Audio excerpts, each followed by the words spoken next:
全国二级境界了后，新竹美术馆和博物馆即马重新对外开放。头一个展览是邀请艺术家透过创作，带民众来了解平埔族斗角伫占社的故事。透过作品，让民众更加了解原住民的生活。前一阵啊，受疫情影响，真侪艺术展览拢停办。即马防疫境界降级，艺术家辛苦创作的作品，总算会使直接展现在民众的面头前。1年多来，事实上我自己做了，已经这个是第二档展览，第2档展览呢，事实上都是在疫情之下。那当然艺术家就很希望说，展览无论如何，我们还是按照我们自己的想象，先要把它做出来。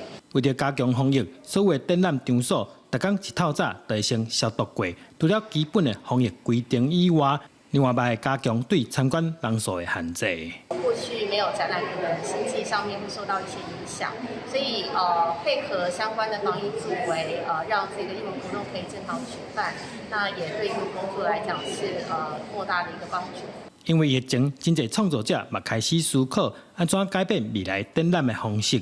艺术家讲，袂因为疫情停止创作，只是特管是展出的形式甲过去无共款。记者刘君豪，新竹报道。